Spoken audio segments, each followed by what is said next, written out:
What's going on, everybody? It's Rich Rocket, the brilliant young thing, and we're talking about RuPaul's Drag Race Season 13, Episode 2. We're here to review it, so let's get to it.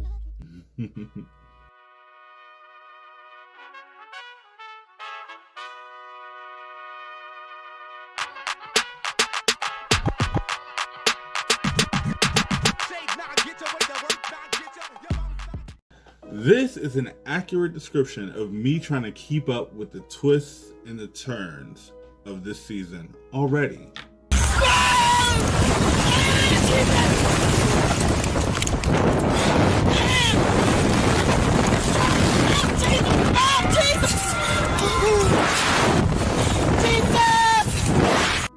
Now let's get it kicked off with our quick cap, where I break down the episode in 10 minutes or less. Or your pizza is free, if you ordered a pizza. It was so quick, the way that it happened, quick. We start off the episode right back in the pork chop loading dock with all the girls who lost their initial lip syncs from episode 1. And they are instructed to now vote on the girl that they want to send home based off of absolutely nothing. Off first impressions only. So, they're all given lipsticks with each other's names on them, and they all cast a vote.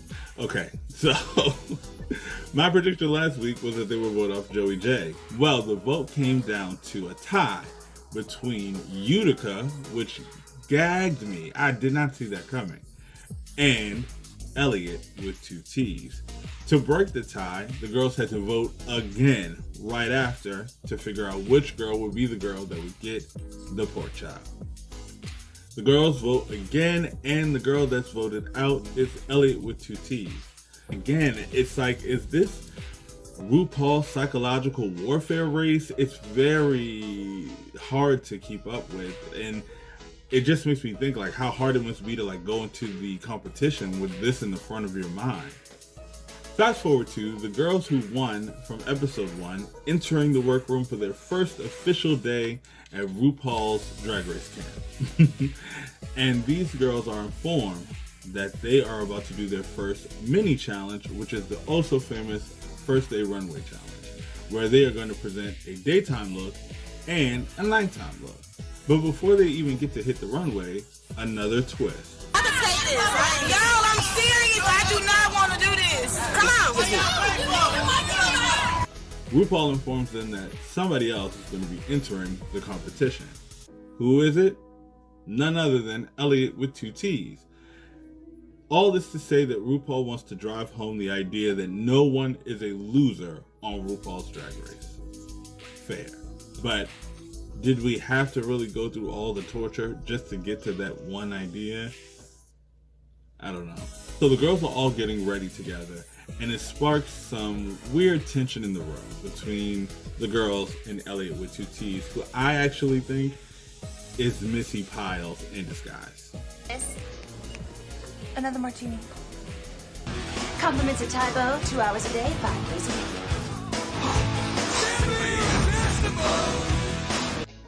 I mean, seriously. Elliot with 2 T's, Missy Pyle. Again, do what you will with this information. As soon as the girls begin to get ready for the runway, there's some tension between Elliot with 2 T's and Candy Muse. Candy Muse begins talking about her history with former Drag Race alum, and then Elliot points out that a lot of girls who bring that up often tend to immediately go home and not be able to add up or compare to the other members of their families who've been on Drag Race previously.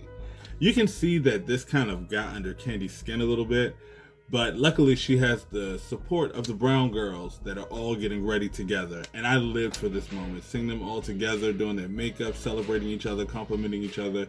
It was a really dope moment in Drag Race history. And with that, it's time to hit the runway. There were a lot of looks in this episode, so we're just going to touch on some of our favorites from the fashion show, because we had the fashion show, the main challenge, and the actual runway for the episode. So here are my favorites from the fashion show. For the daytime looks, Olivia Lux really brought it home with this 60s inspired look. Again, she's very on brand with the tiny handbag, the hair, the glasses, the cut of the dress. Everything was just kind of clean, precise, and looked really good. Also, Simone. I mean, Simone is really like doing it for the culture this season in a way that I don't think it's ever been brought to Drag Race before. She has tons of references. She's very aware of the presentation, and it's just like exciting to see. So Simone's daytime look was like if you took the In Living Color logo from the show and made it into like a pantsuit. It's very, and the hair is very, it's just for us, and I love to see it. It's so good. Like, it's delicious. I want to eat it. Okay, for the nighttime look, here are my standouts. Everybody, I feel like all the nighttime looks were good. It's kind of like, you really can tell these are like creatures of the dragoon. Like, they really come alive at night. I don't think there was really any look from this that I didn't like, well, except for Tina's. I think Tina, she was trying to do a thing with the color story, the red, yellow, and orange. I feel like the nighttime look was way too scaled down. That look could have gone on anybody, literally anybody, and it wouldn't have like popped. I think it was just not enough. You know what I mean? But again, my standout favorite from the nighttime looks was Simone. This look was so good. It was like she rolled all the cast of girlfriends up into one person. And now we're back in the workroom. The girls find out that their main challenge is to write an individual verse to RuPaul's single, Congratulations, and come up with their own choreography, looks, and do a number on the main stage. So when the girls hit the stage to put together the number, they're off to a rocky start. No one really wants to pick up the choreography or be the leader of the group. So they're all kind of just like speaking up, but then recoiling. So it's like a lot of like passive energy. It's hard to watch. But after they started to kind of like put some things together, you kind of see Tina stand up, and then you kind of see Elliot making some moves. But it's already hard for Elliot to kind of assert herself because she comes in and there's already distrust of the reason why she's actually there. Some people think she's a spy. Some people think that she's, fulfilling some other purpose other than being another competitor in the race. You can tell that Lala Ree also, being a dancer, does not really feel the choreography that they're putting together. But understandably so, they have to make it really simple because they have to be able to make it up, learn it, and execute it all in this short time frame. And then there's the issue of Gottmik hearing the actual lyrics that he wrote while being on the main stage with everyone and not really actually discussing their gender identity with everyone beforehand. So it kind of puts him in like a dizzying space, and he's not able to perform at the level that he would like to. And then their time is up, and they're back to the workroom to get ready to do the big number. And it's showtime. The girls hit the main stage to perform Congratulations in front of RuPaul, Michelle Visage, Ross Matthews, and Jamal Sims, our guest judge. Overall, the group looked clean. Again, we got a different look from everyone, kind of showing like a performance number look. Everyone looked good. Everyone kind of did their thing. There were a few standouts and a few who were a little shaky. Unfortunately, our girl Candy Muse came out bucking, but about halfway into the performance, you could see she lost her footing a little bit and she panicked just for a moment. But when you're in the front, there's really no room for error. So we kind of saw her struggle a little bit. And she didn't really give us the diction that we needed. So we knew she was saying a lot of, great stuff, but because of maybe her performance style, we weren't able to understand all the lyrics. I think Tina Burner really pushed through. You could tell she was really raring and ready to go when she came out of the gate. She looked good. Again, she came in with the red, yellow, orange storyline, but I think this was a really cool look. She kind of looked like if Tina Burner was a superhero. It looked really cool. She sounded good. It was a nice, clean verse. For me, I think that Gottmik was really the lowest performer for me in the big number. Her verse itself seemed to lack a lot of, like, it didn't have anything to it. It was just like the 2 lines about her identity, and then that was it. So it was like, did they cut some of it out? Was this an editing thing, or was it really just that lacking? And also her energy and the look personally just didn't really do it for me personally. Olivia was a standout also. She came out, she was one of the only girls to sing. Sounded good singing, threw in some little kitschy jokes like the Mariah Carey moment. Her outfit looked great. She was the only one wearing fringe. It's something that had some movement to it. So the whole time she's on stage, you're looking at her because, you know, what she's wearing is catching your eye. And Miss Elliot with 2 T's definitely came to the stage with something to prove. I think the look was very cool. The verse was good, and she was performing. It definitely was a, this is why I'm here, let me show you what I came here to do moment for her, and she made it count. The runway theme is LeMay, You Stay, and the girls really brought it this time around. I really liked what we saw on the runway.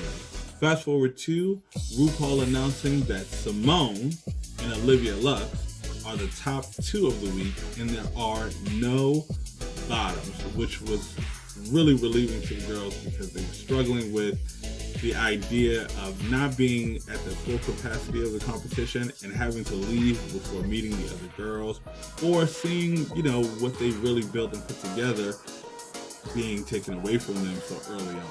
So tentatively, our bottom performers were Gottmik and Candy Muse, but RuPaul declared that there will be no bottoms this week except for the judges panel. So everyone is safe to slay another day. Our top 2 competitors, Simone and Olivia Lux, now have to lip sync to be the winner of this week's challenge and win a cash prize of $5,000. And this lip sync was tight. They both kind of brought a different energy. Olivia was very theatrical, kind of telling a story with the song, where Simone embodied the song and gave the Simone personality that really, really, I think, shined through and gives Simone the victory.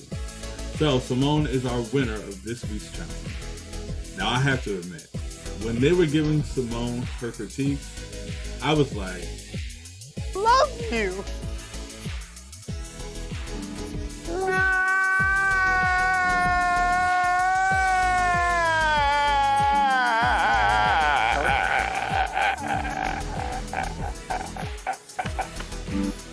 it was just so beautiful to hear them praising her like that. And I mean, I felt it too. I felt like when I was watching, I'm like, this girl has got it. She's got something special. There's something there. And I can't wait to see what else she brings to the season. I'm just hoping that it's not one of those kind of like a mayhem edit where she does really well in the beginning and then kind of plateaus throughout. So we're keeping our fingers crossed that Simone will stay in the top and, continue the Color Girl legacy on RuPaul's Drag Race. Now, it's time to get into the looks. How do I look?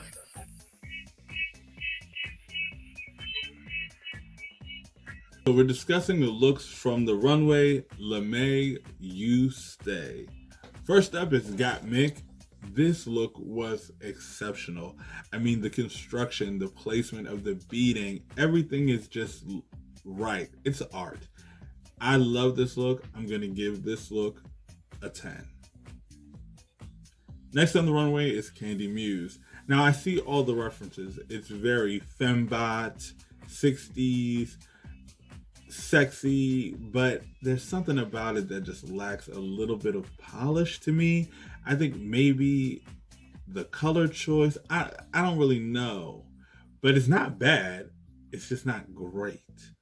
So I'm going to give this look a 7. Next up on the runway is Lala Ree giving you the only golden ticket Willy Wonka fantasy. She's so painted, the hair, the body, everything just looked great. The only thing I didn't love was the shoe. It was a little, but outside of the shoe, the look is fantastic. I'm giving it a 9. Olivia Lux. This look was good. It was very, as Michelle said, classic Hollywood, very Lena Horne, if you will.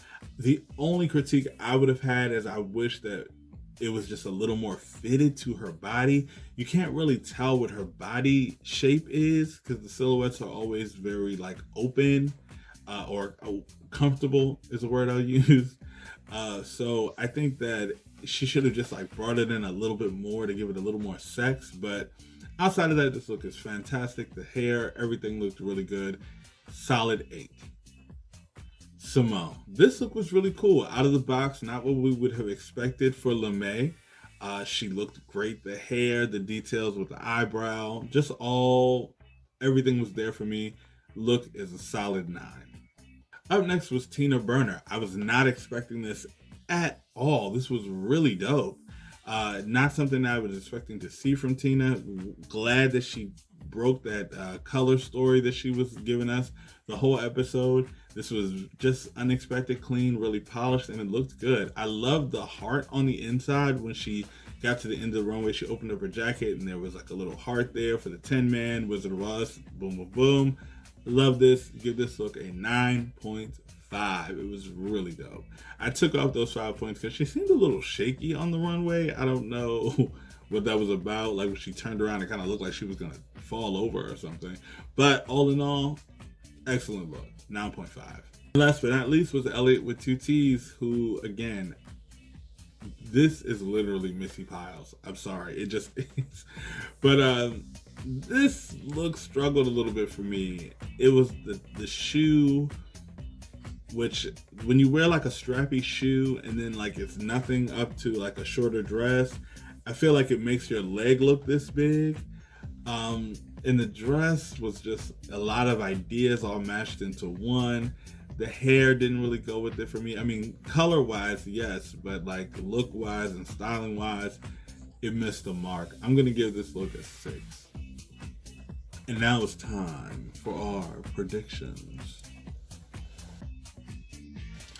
My prediction is next week we're going to see this episode all over again, but this time featuring the girls who all were in the pork chop loading dock.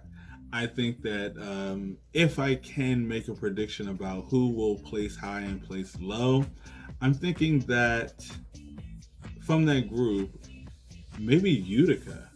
I'm thinking maybe Utica will be in the top along with Denali. So my predictions are the top for next week are going to be Utica and Denali. I'm not going to make a winning prediction, but those are my 2 for the top looks. All right, guys, I hope you really enjoyed this review as much as I enjoyed giving it to you. Stick around and we'll be back next week with another review of RuPaul's Drag Race Season 13, Episode 3. I hope to always get these to you as soon as I can, so look out for them on Saturdays. And stick around. I post a lot of really dope stuff on this YouTube channel, so hopefully you subscribe, like, share what you see, and I'll see you next week. Bye.